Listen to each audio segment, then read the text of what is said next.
Pastora Maria. Aleluia. Glória a Deus. Deus é bom. Eita glória. Deus é bom. Amém? Vamos orar? Você que pode, coloque de pé, vamos abençoar o servo do Senhor. Em nome de Jesus. Soberano Deus e eterno Pai, graças te damos, Pai, por tudo que o Senhor já realizou hoje, ó Deus, que o Senhor nos abençoe, nos guarde, nos proteja. Mas agora nós pedimos a favor da tua serva, Pai. Proteja ela em nome de Jesus, que a sabedoria do Senhor venha sobre ela, que ela seja orientada pelo teu Espírito Santo. Em nome de Jesus, queremos receber a palavra vinda da parte do Senhor e pregado pela tua serva, pastora Maria. Em nome de Jesus, nós como igreja abençoamos. Em nome do Pai, do Filho e do Espírito Santo. Amém. Glória a Deus. Aplauda Jesus mais uma vez.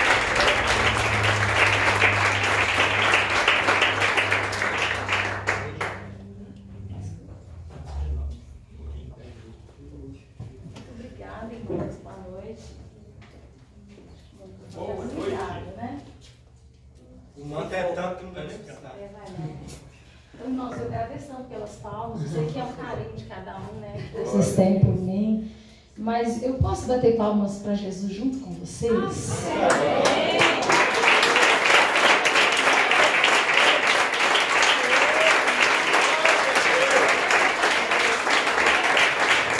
obrigada, Jesus é o Rei. Onde o Senhor passa, tudo muda. O Senhor nos muda. A obra de Jesus na cruz é nos mudar, mudar o homem.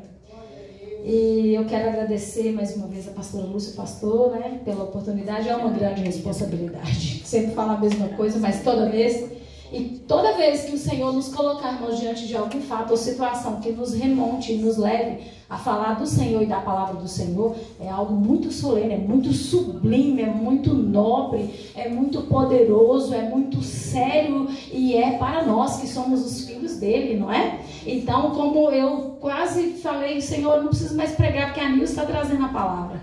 E o Senhor confirmou a palavra toda aqui, então eu gostaria desde já, antes de convidar a abrir a palavra, lembrar cada um de nós e lembrar a mim também, que nós somos a feitura de Deus, a justiça de Deus em Cristo Jesus aqui na terra. Então, para nós, nessa noite, o Senhor nos deu uma palavra que vai apontar para o futuro, que vai apontar para a vida que vence, para uma vida que caminha com retidão, com obediência, mas uma vida que caminha, sobretudo, com o poder da cruz de Cristo. Porque a cruz de Cristo é para isso, para nos colocar na posição de quando o Senhor olhar do alto e nos ver aqui, Ele não vai nos ver somente, Ele vai ver o sangue de Jesus em primeiro lugar, seguido da obra das mãos dele, que somos nós, sou eu e é você. Então, para que nós venhamos entender isso, eu gostaria que os irmãos abrissem a palavra do Senhor no livro de Mateus, no capítulo 26,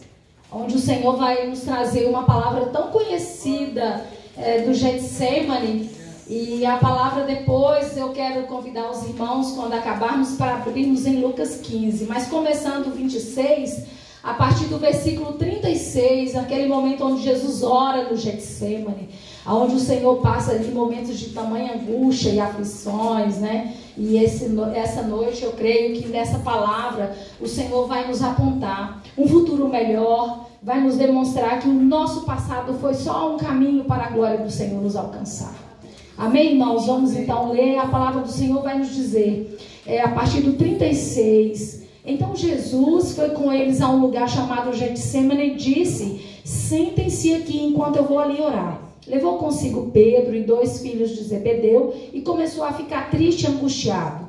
Minha alma está profundamente triste, a ponto de morrer, disse ele. Fiquem aqui, vigiem comigo.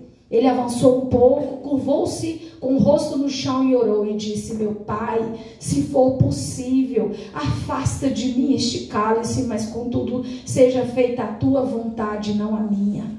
Depois voltou aos discípulos e os encontrou dormindo e disse-lhes: vocês não puderam vigiar comigo nem por uma hora?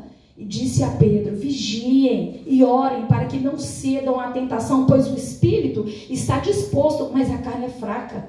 Então os deixou pela segunda vez e orou: meu Pai, se possível, afasta de mim este cálice, sem que eu o beba. Faça-se a tua vontade.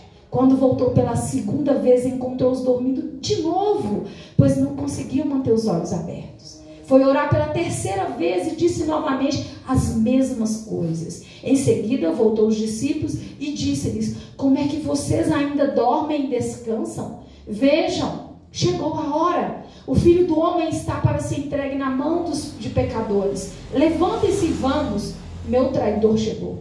Enquanto Jesus ainda falava, Judas, um dos 12, chegou com uma grande multidão armada de espada, pedaços de pau. Tinham sido enviados pelos principais sacerdotes, líderes do povo. O traidor havia combinado com eles um sinal: vocês saberão que devem prender quando eu lhe cumprimentar com um beijo. Então Judas veio diretamente a Jesus, fez-lhe saudações e disse-lhe: Rabi, exclamou e o beijou. Jesus lhe disse: amigo, faça de uma vez o que veio fazer. E agora eu gostaria, irmãos, que vocês abrissem Lucas, no capítulo 15. É a terceira parábola que Jesus cita. É a parábola do filho perdido, aquela parábola do filho pródigo, onde nós temos assim uma visão às vezes tão materialista dessa palavra. E o Senhor vai nos apontar nessa noite, eu creio, que tudo faz parte de um plano. E esse plano também está aqui nesta parábola. A partir do versículo 11 do capítulo 15, o Senhor disse assim: continuou Jesus: um homem tinha 2 filhos. O filho mais jovem disse ao pai: quero a parte da minha herança. E o pai dividiu os seus bens entre os seus filhos. Alguns dias depois, o filho mais jovem arrumou suas coisas, mudou-se para uma terra distante, onde desperdiçou tudo o que tinha por viver de uma forma desregrada. Quando o seu dinheiro acabou, uma grande fome se espalhou pela terra e ele começou a passar necessidade. Convenceu um fazendeiro da região a empregá-lo e esse homem o mandou a seus campos para cuidar dos porcos. Embora quisesse saciar a fome com as vagens dadas aos porcos, ninguém lhe dava coisa alguma. Quando finalmente caiu em si, disse: até os empregados de meu pai têm comida de sobra e eu estou aqui morrendo de fome. Eu vou retornar à casa de meu pai e dizer-lhe: Pai, eu pequei contra o céu e contra o Senhor, e eu não sou mais digno de ser chamado de seu filho. Por favor, trate-me como seu empregado. Então voltou para a casa de seu pai. Quando ele ainda estava longe, o seu pai o viu, cheio de compaixão. Correu para o filho, o abraçou e o beijou. E o filho disse: pai, eu pequei contra o céu e contra o Senhor, e eu não sou mais digno de ser chamado seu filho. E o pai, no entanto, disse a seus servos: depressa, traga a melhor roupa da casa, vistam a ele. Coloque um anel no seu dedo, uma sandália nos seus pés, matem novilho gordo, faremos um banquete e nós celebraremos, pois o meu filho estava morto e voltou à vida. Ele estava perdido e foi achado. E então começaram a festejar. Enquanto isso, o filho mais velho trabalhava no campo, voltou para sua casa e ouviu música e dança. Perguntou a um dos servos o que estava acontecendo. E o servo respondeu: seu irmão voltou, seu pai matou um novilho gordo e foi então, e eles são salvos. O filho mais velho se irou e não quis nem mesmo entrar. O pai saiu, insistiu com o filho, mas ele respondeu ao pai: todos esses anos eu tenho trabalhado como um escravo para o Senhor e eu nunca recusei obedecer às suas ordens. E o Senhor nunca me deu nem mesmo um cabrito para eu festejar com meus amigos. Mas quando esse seu filho volta, depois de desperdiçar seu dinheiro com prostitutas, o Senhor comemora matando um novilho. O pai lhe respondeu: meu filho, você está sempre comigo. Tudo que eu tenho é teu. Mas tínhamos de comemorar este dia feliz, pois o seu irmão estava morto e voltou à vida. Estava perdido e foi achado. Glória a Deus. Aleluia. Podemos assentar. Senhor, muito obrigada pela tua palavra. A tua palavra, Senhor, é quem nos dá a vida. É a tua palavra, Senhor, quem nos remonta, Senhor, a um momento de conhecer um pouco mais do Senhor. Irmãos, aqui a primeira palavra, ela vai nos falar de um momento onde povo tinha preparado tudo para que Jesus então fosse levado à cruz. Aqui estava tudo perfeito. Tinha o povo, tinha o sacerdote que comandava todas ali aquelas motivações, né? O comando do povo estava na mão dos sacerdotes. E a acusação era perfeita. A acusação é que Jesus tinha blasfemado contra o templo. Então ali, porque Roma era o estado predominante sobre aquele povo de Israel, os romanos não podiam matar Jesus, condenar Jesus. Os sacerdotes não podiam, mas Roma poderia se fosse feita uma acusação muito perfeita. Então estava tudo pronto. Tinha ali o silêncio, né, de grupos que estavam com Jesus, que eram os discípulos. Mas um retrospecto, e a gente consegue ir para quinta-feira, isso é mais ou menos na sexta, né? Na quinta-feira, Jesus estava lavando os pés, estava servindo uma ceia. Jesus, naquela noite, ele começou ali a relatar detalhes da condição psicológica que nós também relatamos e temos no nosso dia. O Senhor, ele falava assim: eu estou angustiado com angústia de morte. E Pedro, Tiago e João, naquele momento e naquele cenário tão devastador, dormiam. Por 3 vezes Jesus foi até Deus e Jesus orou e Jesus apresentou o tamanho da dor que ele passava. Não era mais uma dor física, era uma dor psicológica. Irmãos, eu não sei quanto a vocês, mas quando a gente é exposto a uma dor psicológica, você não tem reação física. Você fica estatizado, paralisado. Você não sabe se você vai para frente, se você vai para trás. Você fica como se tivesse petrificado. E Jesus ali naquele momento, ele apresentou, viu que o Judas lhe daria o sinal. Pedro, em seguida, cortou a orelha. Nós já sabemos tudo aqui, só fazendo um retrospecto. E a multidão estava por perto, e quero lembrar os irmãos que essa multidão citada no texto é a mesma multidão que comeu dos pães, que comeu dos peixes, é a multidão que viu Jesus curar, é a multidão que viu Jesus libertar cativos, é a multidão que viu sinais e usufruiu de cada sinal. E não se assuste, irmãos, alguns dias das nossas vidas, pessoas que em algum momento usufruiu da nossa amizade, assentou na mesa com você, beijou o seu rosto, também pode passar para o outro lado de lá. Mas Jesus orou e ele falou num determinado momento: Pai, o Senhor conhece o tamanho da minha dor, mas contudo, seja feita a tua vontade. E sabe o que Deus fez? Nada. Fez nada. O pai estava em silêncio. Então ali começava todo o processo de tortura, de laceração, tanto física quanto psicológica. Deus ouviu ou não a oração de Jesus? Deus ouviu. Mas nem por isso Jesus deixou de seguir adiante. Nem pela dor Jesus deixou de seguir adiante. O cristão, como eu disse aqui no início da mensagem, nós somos estas pessoas. A palavra vai nos dizer que é necessário que o grão caia. Lá em João 12, 24, é necessário que o grão caia e que o grão de trigo vá à terra e morra, para que ele venha dar outros frutos. Que se esse grão não morrer, ele fica sozinho. Aqui o grão morreu. O grão era Jesus Cristo. E aí nós começamos a traçar um paralelo entre esta passagem e o filho pródigo. E como assim?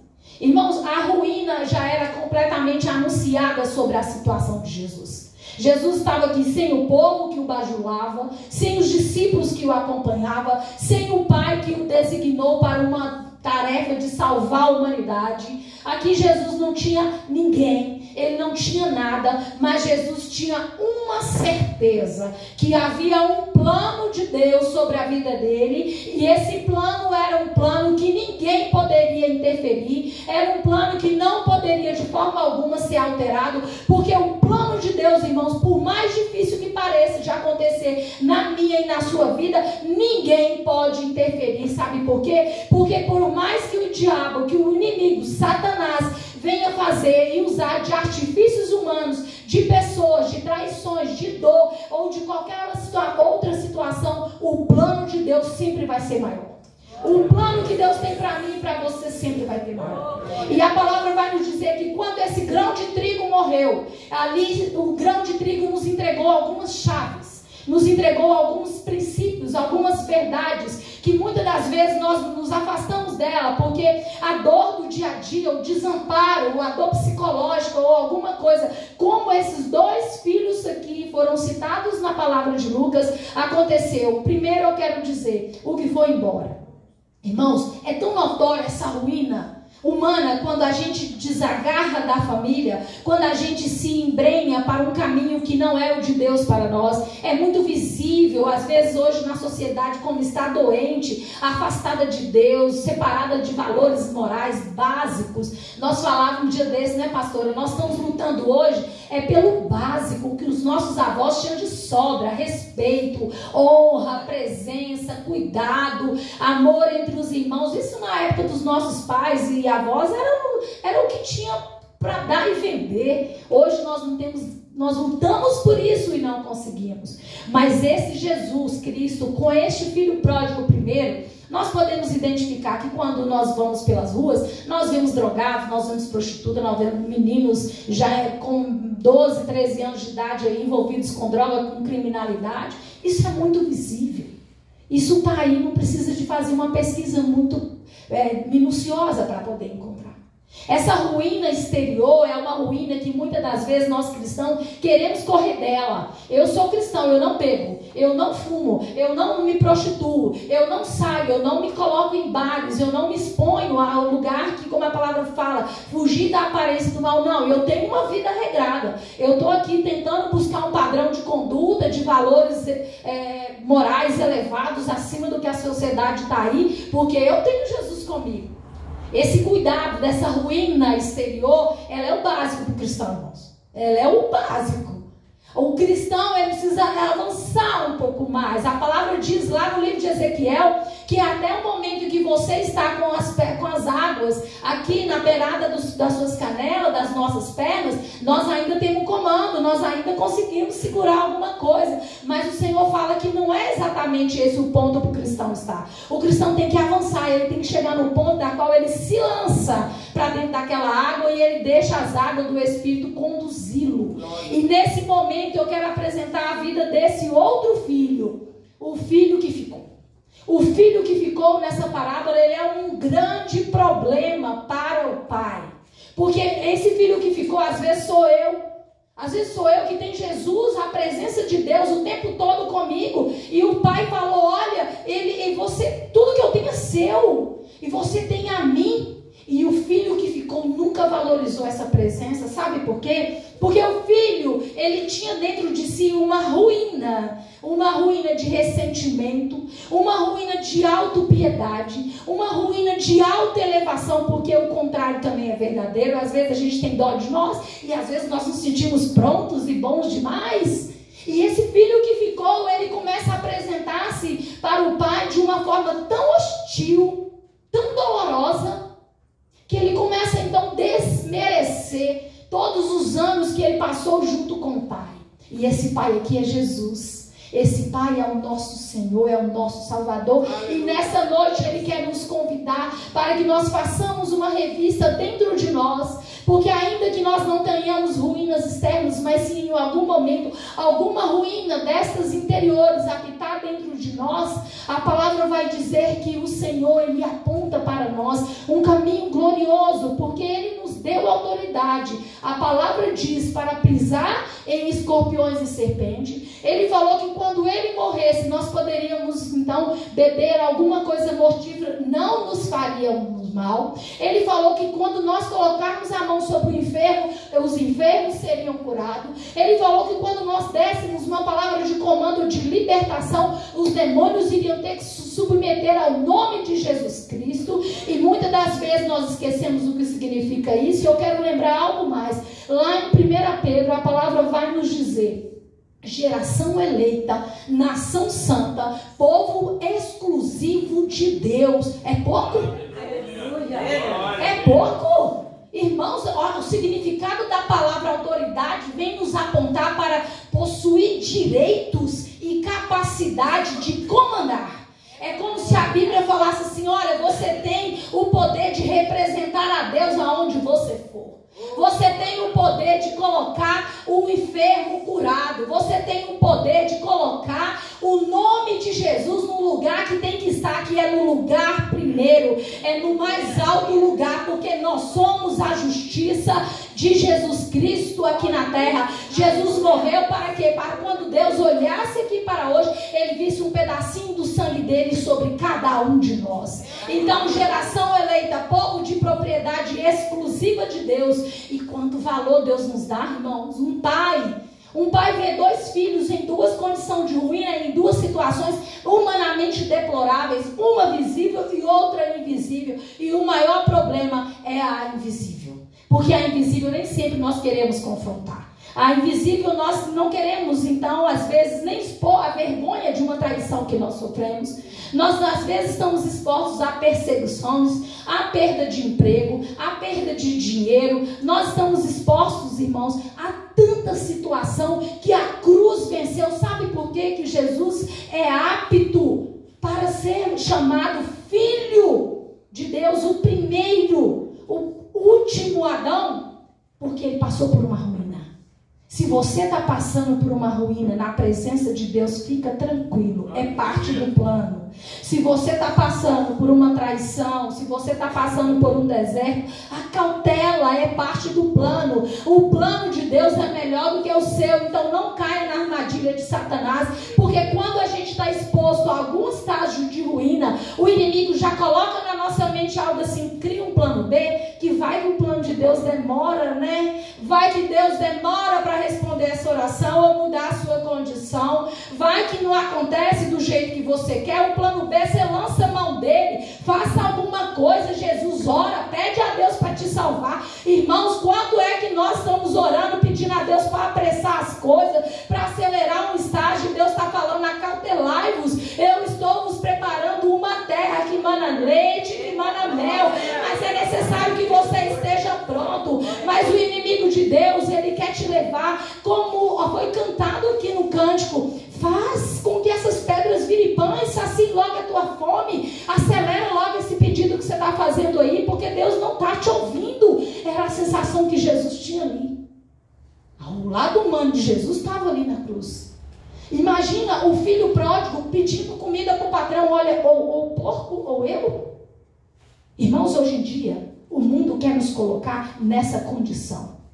Satanás, ele não para de ser Satanás, ele não deixa de ser inimigo, ele sempre vai permitir um traidor vir até nós, e ele sempre vai dizer para nós, lá no íntimo das nossas dores pelas madrugadas, está demorando muito. Então, caso o plano de Deus não dê certo, caso o resultado não seja visível, faça alguma coisa a você. Mas Cristo tornou a ruína da cruz no momento de glória para o Senhor. Ali, quando Jesus foi sepultado, irmãos, era o momento da glória do inferno. O inferno celebrou. Ali, Satanás pôde comemorar. Aquele que muito curou, morreu. Olha que contradição. Aquele que curou todos o que ele encontrou pelo caminho, morreu. Deus falhou. Pronto, aquilo era tudo uma sequência de um teatro. Deus está inativo, inerte, e agora? Uns voltaram a pescar, outros voltaram para suas casas, e outros desistiram, outros o negaram, outros suicidou. Foi um cenário de extrema morte. Foi a ruína anunciada nesse planeta. Talvez tenha sido a maior prova de que Satanás teria algum poder, e ele salmodiou.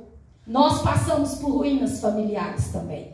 Nós também passamos por ruínas emocionais. Nossos irmãos, os irmãos mesmo, porque quem entregou Jesus eram parentes dele também. O povo judeu é todo mundo parente. Ali o laço sanguíneo deles, eles não se misturam. Ali estavam os irmãos de Jesus no sentido geral. Mas olha, irmãos, quero dizer para você que Deus é especialista em extrair glória de ruína. Então fique aonde você está. Não se mova, não saia procurando um plano B. Não lance mão das suas próprias criatividades aí que o diabo vai colocando. Porque aqui esse homem inocente foi colocado diante de Pilatos, e Pilatos foi e deu a sentença. Eu não vejo crime nenhum nesse homem. Esse homem, aparentemente, ele não tem nada que possa ser posto como um condenado. E como farei? Até Pilatos começou a ter uma crise de consciência. Mas aqueles que comeram os pães tinham a convicção: crucificam, que ele curou vários que estavam ali, poderiam ter sido curados por Jesus, que a palavra fala que se fosse registrar os atos de Jesus, não caberia no mundo inteiro. Mas aquele homem ganhou de presente uma coroa com espinho de 15 centímetros, uma cruz, foi torturado e o inferno celebrou. Então, irmãos, tem um detalhe aí. É um convite. Deus nos convida nessa noite. Qual é a ruína que nós estamos passando? Qual é um dos filhos nessa filiação? Qual filho nós participamos? O filho que foi ou o filho que ficou? O filho que compreende que a ruína da cruz, ela pode acontecer, mas a glória que está proposta, ela não vai ser retirada de nós. E a palavra vai nos dizer: tenhais, acautelai-vos da sua própria justiça, porque a sua própria justiça faz você afrouxar a sua couraça, faz você tirar o cinturão da verdade. Você começa a colocar a sua própria verdade. Eu não mereço passar por isso, não. Eu vou fazer alguma coisa, pastor. Não, isso não é para mim, não. Eu não tenho parte com esse problema. Eu estou saindo fora. Normalmente é assim que acontece. Então, quando nós saímos e nós tiramos de nós esse cinturão da verdade, eu conheço o meu Deus, eu ouço a voz do meu Deus, eu sei que Jesus morreu naquela cruz para me dar um nome chamado geração eleita, povo de propriedade exclusiva do Senhor. Eu conheço o caminho da justiça maior e eu abro mão da minha justiça, porque tudo que for ruínas na minha vida é uma preparação para a glória de Deus chegar. Porque quando a palavra vai nos dizer lá no livro de Lucas 15, o Pai viu, Pai te vê. O Pai te vê nas madrugadas quando você não tem mais esperança. O Pai te vê quando você foi demitido e você não tem mais expectativa. O Pai te vê quando o seu casamento estiver prestes a desabar. E o Pai não só viu o filho que estava fora, o Pai correu ao encontro dele. E o Pai correu ao encontro, saiu para fora da festa e correu ao encontro do outro filho também. Sabe por quê? Porque o amor de Deus por mim, por você, não está condicionado à sua capacidade de ser bom, de ser mediano, de ser ruim.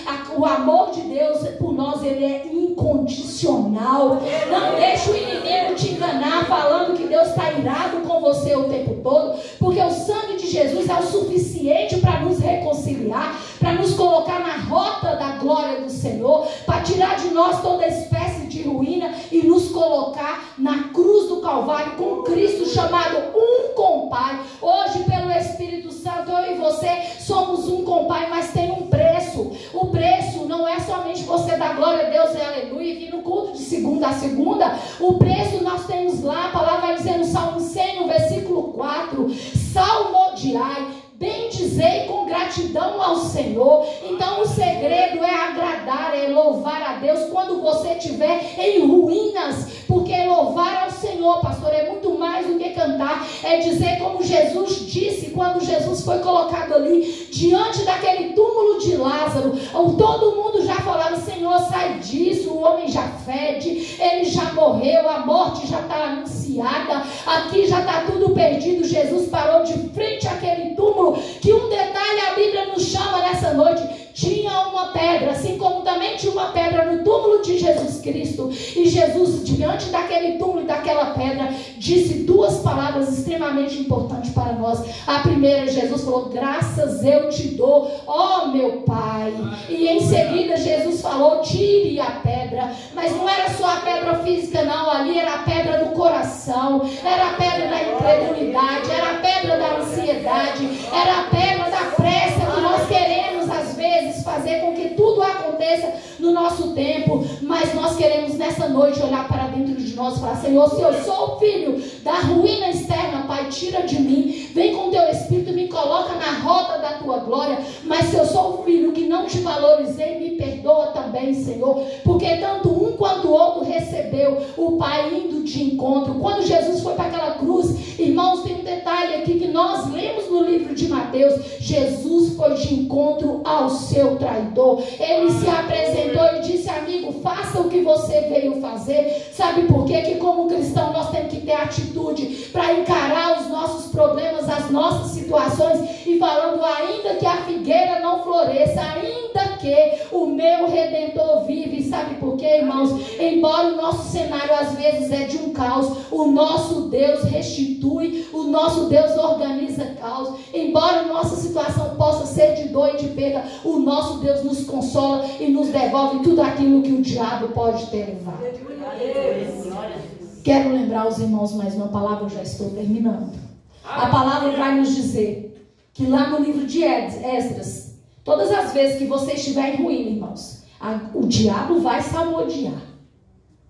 O inimigo vai tripudiar. Para que você converteu? O que você está fazendo na igreja, Fernanda? Todo dia?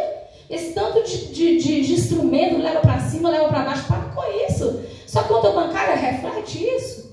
Mas a nossa recompensa não está aqui, aonde a traça e a ferrugem corroem. A palavra vai nos lembrar lá no livro de Esdras, quando ele estava ali reconstruindo o templo. Ali a palavra nos lembra que os velhos choravam. Sabe por quê, irmãos? Porque eles sabiam que o templo que estava construído ali era muito simples se comparado ao templo anterior. E aí tem uma expectativa de que era para os velhos, para os mais idosos estarem felizes. Mas eles estavam tristes. Eles ficaram estarrecidos e os novos estavam felizes, porque jogavam ali os alicerces do templo. Então os jovens falavam, puxa vida, agora nós temos um lugar para adorar. Logo em breve nós temos um templo para reunir e glorificar o nosso Deus. Então tem dois princípios que nós não podemos negar. As nossas experiências com o Senhor não pode nos desabilitar daquela fé natural, de entender que tudo que você ganhou um dia e que você perdeu, está lá, irmão. Deixa para o passado, sigo para o alto, eu vou para frente, sabe? Porque Deus não precisa de nada do que já passou na sua vida para Ele te dar tudo novo. Deus não precisa de nada, de ninguém, de pessoas, do seu chefe, do seu diploma. Deus não precisa de nada disso. Deus só precisa somente de algo, de você crer. Se você crer, você vai ver a glória de Deus. E os mais novos tinham tanta esperança que eles poderiam louvar o nome do Senhor naquele tempo, que ali naquele pequeno alicerce lançado, eles vieram e cantaram louvores. E a palavra vai dizer lá no livro de Esdras que uma parte dos próprios irmãos ali judeus arrumaram uma comitiva para vir trazer problemas, até na reconstrução do templo. E isso foi levado para o rei, foi levado para o rei Dario, foi levado para vários tempos depois. Eles estavam sempre fazendo uma espécie de rebelião ali. Quando as ruínas da sua vida começar a encaixar os cacos e Deus começar a te levantar, e o terceiro dia, porque isso era numa sexta, teve um sábado de trevas, mas tem domingo anunciando, tem glória chegando, tem bênção aí, porque o cristão não passa por ruína para ser só parte de estatística de sofrimento, não. Nós somos muito mais do que isso. Nós temos que tirar de nós, nossa identidade não pode permear na lista daquelas pessoas, entra pra cá, vem ver meu quarto de sofrimento. Não, eu tenho aqui quarto de sofrimento, uma lista, mas eu tenho uma lista de vitória para te contar, que cada um dos sofrimentos sobre nós tem uma glória proposta para nós. Receba essa palavra profética. O Senhor vai nos tirar de ruína, e quando o nosso estágio mudar, os invejosos, os fariseus, os saduceus, todos vão bater na nossa porta e vão dizer, poxa, você mudou tanto. Poxa, o que aconteceu, Fernanda? Olha isso, Dani. Assim é que é. É assim que é. Tem Sambalate, tem Tobias, tem Pilatos, tem Judas, tem Satanás falando, abandona isso, transforma isso. Tem tudo, mas tem ressurreição, tem cheiro de vida, como foi dito aqui ontem. Nós temos que andar com essa expectativa, irmão. Sabe por quê? Porque o inimigo e o povo, a sociedade atual, estão muito acostumados a nos ver como coitadinho, aqueles que apanham do inimigo, que usa. Não, de jeito nenhum. Nós somos um povo que vai morar no céu. Nós temos a obrigação de ser o povo mais feliz desta terra. Nós temos sobre nós uma palavra de comando, uma autoridade. Eu represento Deus, então no lugar que eu estiver, não tem demônio lá. Onde eu estiver, não tem miséria. Eu carrego a prosperidade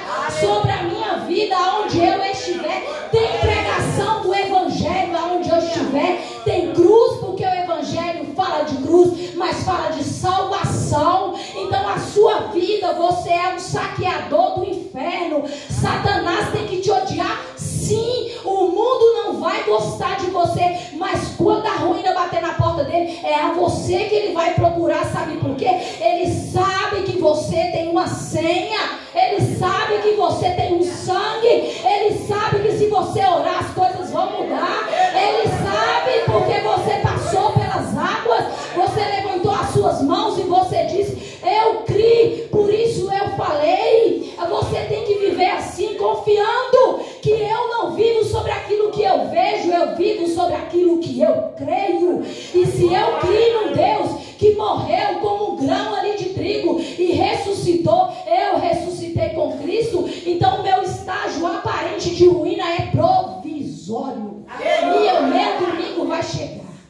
A minha vez de salmodiar já está chegando. Sabe por quê, irmãos? Todos nós podemos olhar para trás e ver que nós já temos uma história de testemunho contada.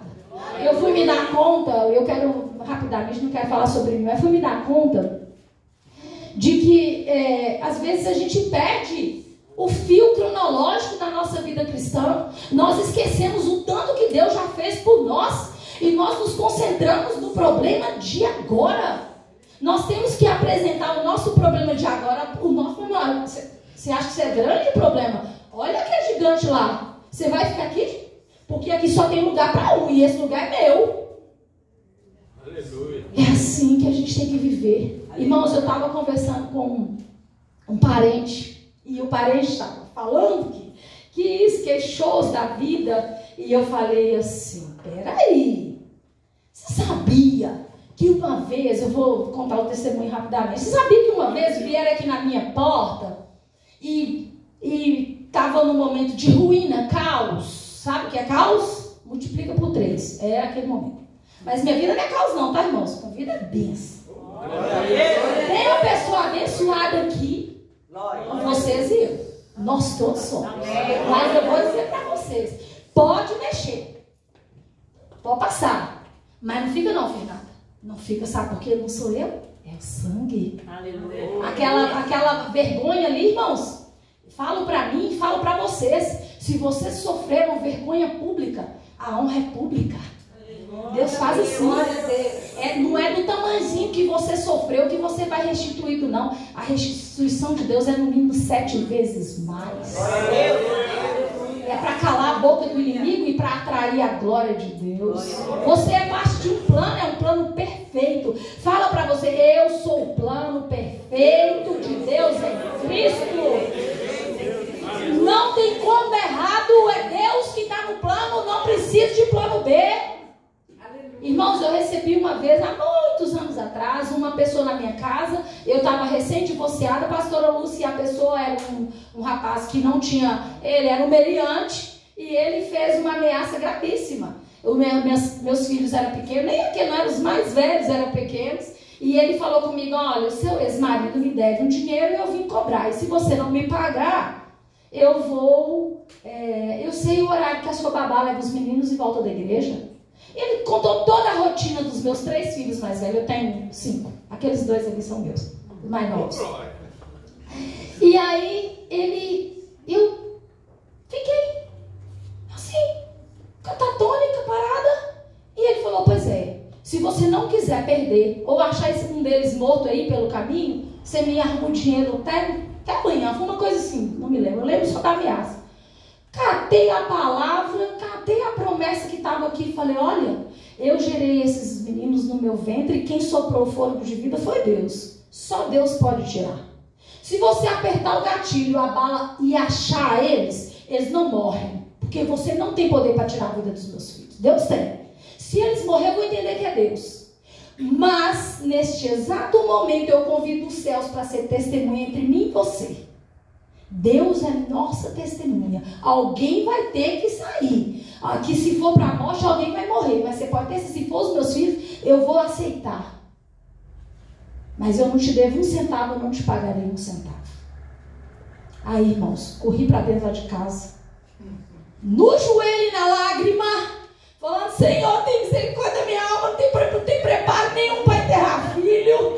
Eu lancei isso daí, foi na coragem, na fé, mas pensa para o senhor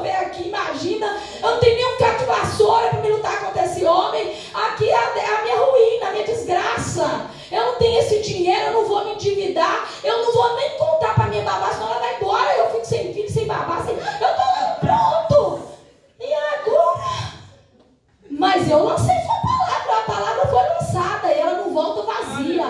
Ai, irmãos, mexe com o filho de Deus, não sou eu, filhinho, não, vocês. Mexa com vocês, não. Valoriza esse sangue que está aí. Cadê? Fui convidada para estar numa igreja lá no bairro Mantiqueira. Aquelas igrejas pequenininhas assim, que, glória, igual aqui, que o fogo cai. Os irmãos pegam o louvor e o fogo cai. O irmão lá da ponta me apontou e falou: irmão, você aí com casaco vermelho, lembra do meu casaco? Casaco vermelho, levanta a mão. Deus manda dizer que a sepultura está aberta. Ele vai dar 15 dias. Meu Deus. Irmãos, deu 15 dias de madrugada. A irmã dele me ligou falando: ô Maria, posso deixar meus filhos aí na sua casa? Porque não sei quem morreu no acidente de moto.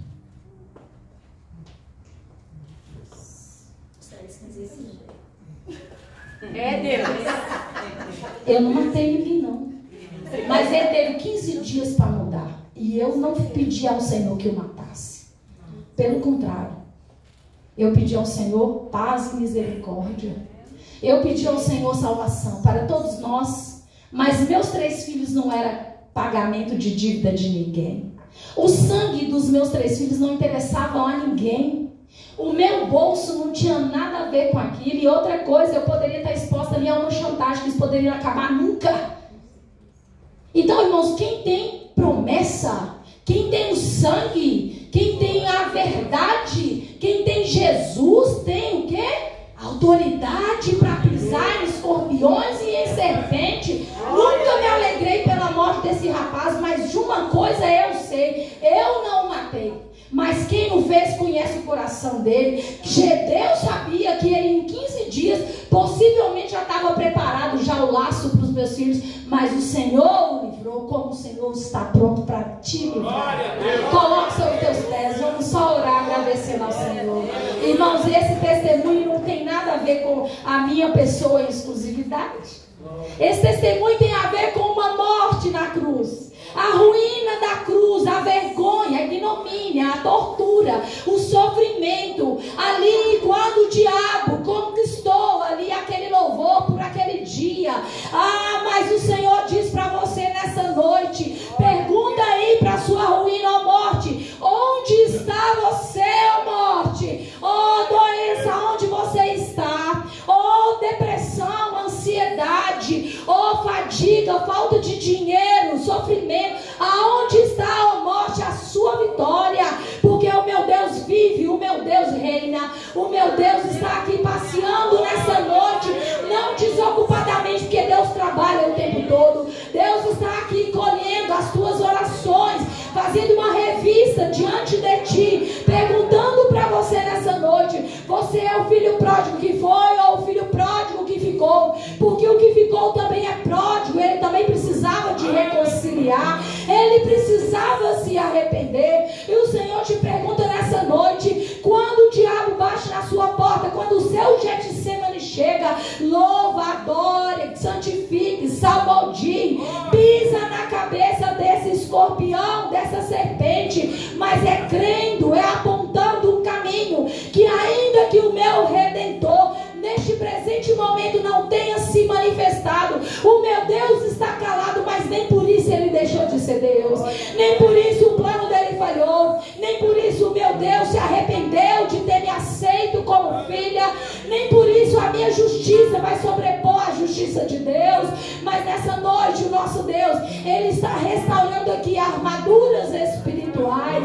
O Senhor diz sobre pessoas que estão cansadas, sobre pessoas que se sentem desgastadas na jornada de fé, pessoas que estão aí falando: será se eu continuo ainda pedindo? Irmãos, não volta atrás naquilo que você pediu a Deus, não, porque a perseverança no pedir gera a glória de Deus sobre o estágio que você está passando. Fica de pé, de fé em fé, de fé em fé, de glória em glória. Permaneça na posição que Deus te colocou. Não caia na cilada, nas sugestões de Satanás para você se mover para a direita, para a esquerda. Fica onde você foi plantado, fica onde você foi colocado. Apenas receba a ordem, como o Senhor diz: ficar em Jerusalém até que seja revestido. Fica aí até o Senhor te dar uma ordem para sair. Não lance mão do seu plano, da sua mente criativa demais, mas creia que a ruína aparente do presente momento, ela te prepara para a glória,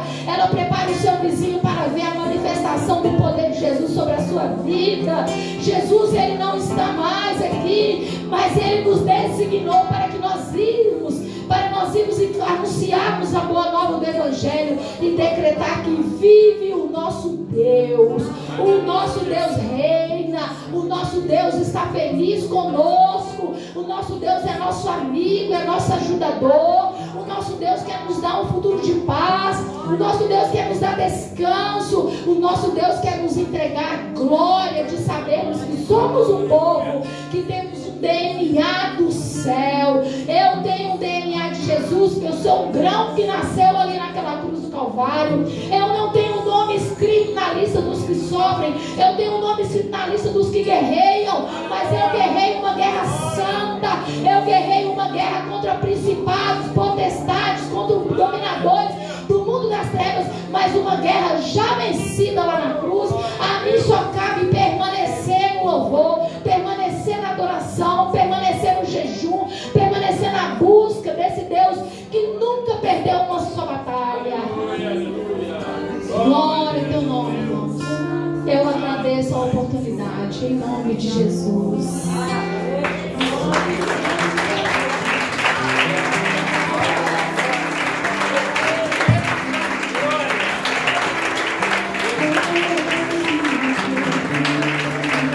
Aleluia, glória a Deus, glória a Deus.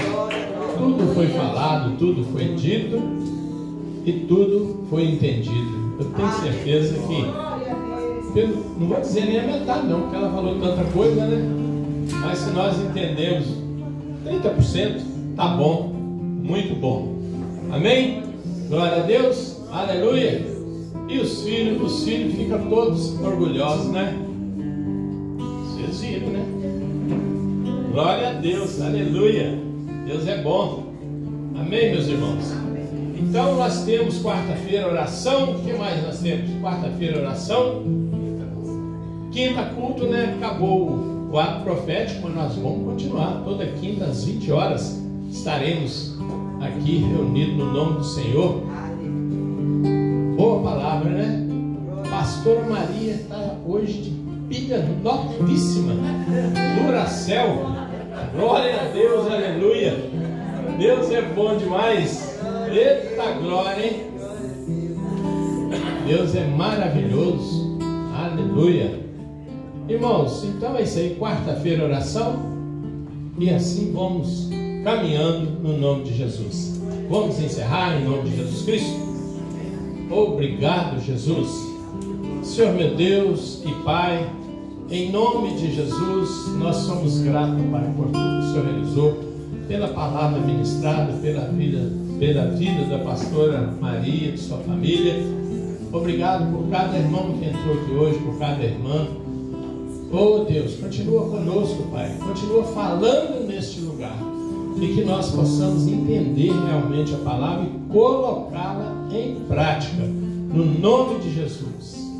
Muito obrigado, Deus. Abençoa, Pai, aquelas pessoas que estão ali sofrendo de alguma enfermidade, e se há algum enfermo no nosso meio, que seja curado, liberto pelo sangue de Jesus Cristo. Em nome de Jesus eu peço, Senhor, leva os irmãos em segurança para os seus lares, guarda, proteja, dê uma noite abençoada, uma semana de vitória na presença do Senhor. Aleluia. Obrigado, meu Deus, obrigado. Grandes coisas o Senhor tem realizado neste lugar. Muito obrigado, Senhor. Pai, ainda quero pedir para o irmão Emerson, Pai, aquele irmão que na igreja do pastor Nilson, que sofreu aquela queda, Pai, fraturou 3 vértebras, meu Pai. Em nome de Jesus, o Senhor leva a cura, a recuperação àquele irmão, Pai. Em nome de Jesus Cristo. Obrigado, Deus, por tudo. Abençoa o irmão Dílio, irmão Geraldo, Júnior. Se conosco, Pai. Abençoa meus irmãos, em nome de Jesus. Que o amor de Deus, o Pai, a graça salvadora de Jesus Cristo e as doces consolações e comunhão do Espírito Santo seja sobre a nossa igreja e todas as igrejas do Senhor espalhadas na face da terra. Que haja paz em Israel e Jerusalém. Assim oramos e abençoamos o povo de Deus no nome de Jesus Cristo. Amém. Glória a Deus. Aplauda Jesus. Aleluia. Glória a Deus. Obrigado.